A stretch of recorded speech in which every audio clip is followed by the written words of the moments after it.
Friends, welcome to ease मतलब easy education zone. Friends, इस video में हम क्लास 11th इंग्लिश प्रोज के chapter portrait of a lady के क्वेश्चन आंसर्स को आपके लिए एक्सप्लेन करने जा रहे हैं। फ्रेंड्स, ये चैप्टर खुशवंत सिंह ने लिखा है, जो एक सिख थे, और उन्होंने इस चैप्टर में अपने और अपनी ग्रैंड मदर यानी अपने और अपनी दादी के बीच के रिलेशनशिप्स के बारे में बातें की हैं। फ्रेंड्स, जो चैप्टर का पहला क्वेश्चन है वो है mention three phases of author's relationship with his grandmother before he left the country to study abroad. Friends, Khushwant Singh अपनी दादी के साथ काफ़ी टाइम रहे और उसके बाद वो फिर बाहर विदेश चले गए पढ़ने के लिए। तो आपसे पूछा जा रहा है कि विदेश जाने से पहले राइटर यानी खुशवंत सिंह के अपनी दादी के साथ के रिश्ते में 3 फेजेस थे। उन 3 फेजेस को आप मेंशन करिए, बताइए। तो फ्रेंड्स, ये आंसर है आपका। The answer the three phases of author's relationship with his grandmother before he left the country to study abroad are as follows, यानी जैसे नीचे दिए गए हैं वो इस तरह से हैं। तो उस पहला फेज है, पहले फेज में ये अर्ली चाइल्डहुड यानी बचपन की बातें हैं, उनकी बचपन का फेज है ये। जब वो अपने गांव में रहते थे, उनकी ग्रैंड मदर उनको सुबह जगाती थी। Grandmother use to wake him up and get him ready for the school, और स्कूल के लिए तैयार करती। They both would walk to school together, वो दोनों एक साथ स्कूल के लिए जाते थे। They had a good friendship with each other. तो यहाँ पे कहानी है कि उनकी जो फ्रेंडशिप थी एक दूसरे के साथ में अच्छी थी। जो सेकंड फेज है, इस फेज में क्या है कि ऑथर थोड़ा बड़ा हो जाता है। Author and his grandmother shifted to this city, और वो लोग सिटी के लिए शिफ्ट हो जाते हैं, सिटी में आ जाते हैं गांव से। As author's parents settled well in this city, क्योंकि अब उनके पेरेंट्स सिटी में अच्छी तरह से सेटल हो गए थे, ऑथर के पेरेंट मेरा। Although they shared the same room, हालांकि अभी भी वो अपनी दादी के साथ रूम में रहता था, सेम रूम, एक ही रूम में दोनों रहते थे। This was a turning point, यहाँ पर थोड़ा रिश्ते में चेंज आता है of their friendship. Now they saw less of each other, क्यों? अब वो एक दूसरे के साथ इतना ज़्यादा नहीं रहते थे, कम एक दूसरे को देखते थे, क्योंकि अब खुशवंत सिंह सिटी में स्कूल जाने लगे थे और वहाँ दादी उनके साथ नहीं जाती थी। जो थर्ड फेज है वो है when the author went to the university. अब वहाँ स्कूल की जगह वो कॉलेज में या यूनिवर्सिटी में गए। He was given A room of his home, तो तब उनको पढ़ाई करने के लिए अपना एक अलग कमरा दे दिया गया। इससे क्या हुआ कि दादी अलग कमरे में रहने लगी। This made their friendship bond weaker, कमज़ोर हो गया अब उनके बीच का जो रिलेशनशिप का, जो रिश्ते का, जो दोस्ती का जो बॉन्ड था। The common link between them the same room snapped का मतलब टूट गई। जो उनके बीच में जो सबसे बड़ी कॉमन लिंक अभी तक जो चल रही थी उनके बीच में कि वो एक ही रूम में रहते थे, वो अब टूट गई, क्योंकि उनको दोनों को अलग अलग रूम मिल गए। सी बिकेम क्वाइटर एंड प्राइवेट, अब उनकी दादी ज़्यादा शांत रहने लगी, और प्राइवेट मतलब उनसे अब ज़्यादा बातें वो नहीं करती थी, शेयर नहीं करती थी। And kept the spinning wheel all the day, और सारे दिन चरखा चलाती रहती थी। She would feed the sparrows, वो चिड़ियाओं को दाना डालती थी, खिलाती थी once a day, and this was the only thing that made her happy now. और अब बस यही काम, जो चिड़ियाओं को दाना खिलाना था, इसी से उन्हें खुशी मिलती थी। फ्रेंड्स, अब अगला क्वेश्चन है मेंशन 3 रीजन्स, 3 रीजन्स बताइए why the author's grandmother was disturbed when he started going to the city school. और जो ऑथर है, जो राइटर है, उनकी ग्रैंडमदर क्यों डिस्टर्ब हो गई थी, क्यों परेशान हो गई थी जब वो सिटी के स्कूल में जाना शुरू कर दिए। आंसर है इसका when the author use to live in the village with her, जब पहले ऑथर जब उनके साथ में रहते थे गाँव में। They both had a good friendship, जैसा कि हम पहले क्वेश्चन में भी डिस्कस कर चुके हैं। वो उनके साथ हमें सारे टाइम दोनों साथ रहते थे। She use to wake him up, उसने जगाती थी। गॉट हिम रेडी, उनको तैयार करती थी। Would also accompany him to the school, और स्कूल भी उनके साथ जाती थी। जब सिटी स्कूल में शिफ्ट हो गए, all this change when they move to city, जब वो सिटी में आ गए तो ये सब कुछ चेंज हो गया। The grandmother was disturb for the following reasons, और ग्रैंड मदर क्यों डिस्टर्ब थी, क्या बातें थी जिन्हें वो पसंद नहीं करती थी।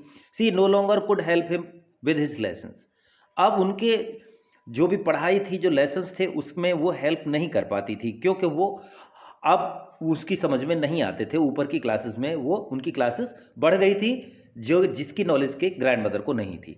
As he started to going to English medium, और ये दूसरा प्रॉब्लम था कि वो केवल पंजाबी जानती थी उसकी ग्रैंड मदर, इंग्लिश नहीं जानती थी और वो इंग्लिश मीडियम स्कूल में पढ़ रहे थे। तो ये जो लैंग्वेज का है ये बैरियर यानी रुकावट बन गया दोनों के बीच के रिलेशनशिप में। दूसरा पॉइंट था there were no teachings about God and scriptures. जैसे कि गाँव में वो भगवान के बारे में और धर्म के ग्रंथों के बारे में पढ़ाते थे, ऐसा यहाँ पर नहीं किया जा रहा था, कोई टीचिंग इस तरह की नहीं थी। तो ये ग्रैंड मदर को पसंद नहीं था। सी didn't like him taking music lessons. अब इसको यहाँ सिटी में आने के बाद में खुशवंत सिंह ने यानी ऑथर ने म्यूजिक लेसन्स लेने शुरू कर दिए थे, जिसे वो सही नहीं मानती थी। According to her music was the way only for beggars and harlots. उनके हिसाब से जो म्यूजिक था, जो संगीत था, वो केवल भिखारियों के लिए था या नाचने वालियों के लिए, कोठो वालियों के लिए था। और फ्रेंड्स अगला क्वेश्चन लेते हैं हम, तीसरा। Mention 3 veg in which the author's grand mother spent her days after he grow up. 3 तरीके बताइए जिस तरह से एक ग्रैंड मदर, उनकी जो ऑथर की ग्रैंड मदर थी, वो अपना दिन बिताती थी जब वो बड़े हो गए। पहले तो उनका दिन उसके साथ बीतता था, उसकी हेल्प करते हुए बीतता था, लेकिन बाद में कैसे बिताती थी। तो आंसर में आ जाएगा his grand mother changed lot, बहुत ज़्यादा बदल गई हूँ जब वो बड़ा हुआ। She would spend her days at the spinning wheel, ये काम करती थी, एक तो चरखा काटती रहती थी। चांटिंग प्रेयर्स, प्रार्थना करती रहती थी, भजती रहती थी। और फीडिंग स्पैरोस, और क्या करती थी? 3 पॉइंट हो गए ये। पहला स्पिनिंग व्हील, चरखा काटना, दूसरा के भजन करते रहना, और तीसरा था चिड़ियाओं को दाना दिलाना। ओके, नेक्स्ट क्वेश्चन फ्रेंड्स से फोर्थ है। Mention the odd way in which the author's grand mother behaved just before she died. जब ऑथर की ग्रैंड मदर मरी उससे पहले उन्होंने थोड़ा सा अजीब सा व्यवहार किया, तो उस व्यवहार को आप बताइए। ऑड वे का मतलब है स्ट्रेंज, अजीब व्यवहार किया उन्होंने, तो उसको बताना है आपको। She did not pray the evening before dying, वो हमेशा शाम को प्रे करती थी, लेकिन मरने से पहले, before dying, she did not pray, उन्होंने प्रार्थना नहीं की, भजन नहीं किया। She collected women from the neighbourhood and started singing, उसने पड़ोस, आस पड़ोस से औरतों को इकट्ठा कर लिया और वो उन्होंने गाना शुरू कर दिया। Home coming of the warriors with the help of the drum, कौन सा गाना था? Home coming of warriors, warriors का होम कमिंग मतलब घर पे आना, ड्रम के साथ में यानी ढोलक के साथ में। The next morning when she fell ill, अगले मॉर्निंग में सुबह को वो बीमार हो गई। She said her end was near, उन्होंने ये प्रिडिक्ट कर दिया, उन्होंने ये बता दिया कि अब उनका अंत समय नज़दीक है। सी स्टार्टेड प्रेइंग पीसफुली, वो शांति से भजन करने लगी, प्रार्थना करने लगी भगवान की। While laying on her bed, अपने बिस्तर पे लेटे हुए। She refuse to talk to anyone during her last hours, उन्होंने अपने अंतिम क्षणों में, अंतिम घंटों में सबसे बात करने से मना कर दिया। फिफ्थ क्वेश्चन है friends, mention the way in which the sparrows expressed their sorrow. Sparrows यानी चिड़िया हैं जिनको वो दाना खिलाती थी। When the author's grandmother died, उन्होंने अपना दुख एक तरीके से इस तरीके से एक्सप्रेस किया, यानी जब ग्रैंड मदर मर गई तो स्पैरोज ने भी अपना दुख प्रकट किया उनके मरने पर। तो किस तरह से स्पैरोज ने अपना दुख प्रकट किया, ये इसका आंसर है। The grandmother use to feed sparrows in her veranda each day, grandmother daily sparrows को फीड करती थी, दाना खिलाती थी अपने वरांडे में। She developed with special relationship with them, उनके साथ उसकी एक स्पेशल रिलेशनशिप बन गई थी। When she died thousand of sparrows express their sorrow by sitting on a scattered way around her in the veranda, जब वो मर गई तो स्पैरोज ने अपना दुख व्यक्त किया किस तरह से? By sitting in scattered way around her in verandas. कितनी? थाउजेंड्स ऑफ स्पैरोज, हजारों चिड़ियाँ वहाँ आ गई और उनके चारों तरफ वरांडा में जहाँ उनकी डेड बॉडी रखी थी स्कैटर्ड वे में बैठ गई।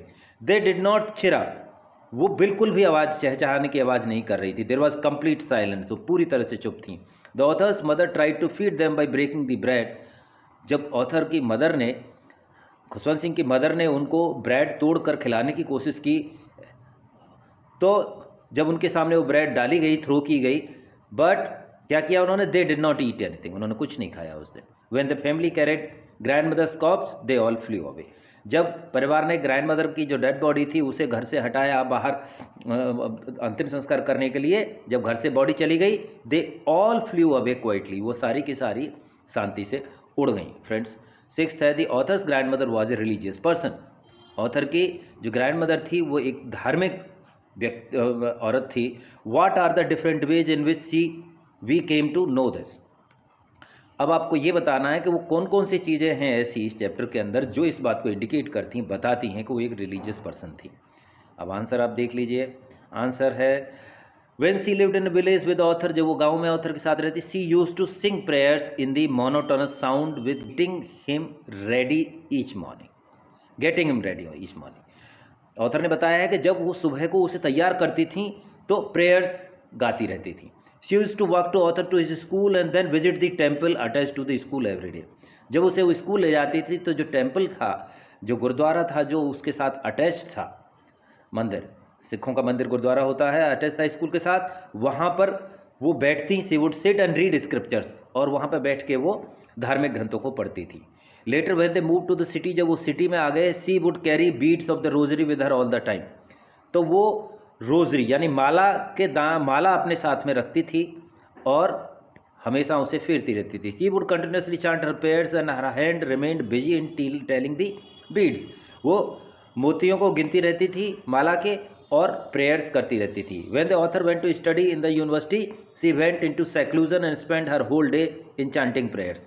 जब ऑथर यूनिवर्सिटी में चला गया पढ़ने के लिए तो पूरा का पूरा दिन अपने को उन्होंने अलग कर लिया था, आइसोलेट कर लिया था, और पूरा दिन वो प्रेयर करती रहती थी, भजन करती रहती थी. 7th, describe the changing relationship between the author and his grandmother, their feeling for each other change. अब इनकी रिलेशनशिप का चेंज बताना है आपको, ऑथर और ग्रैंडमदर का.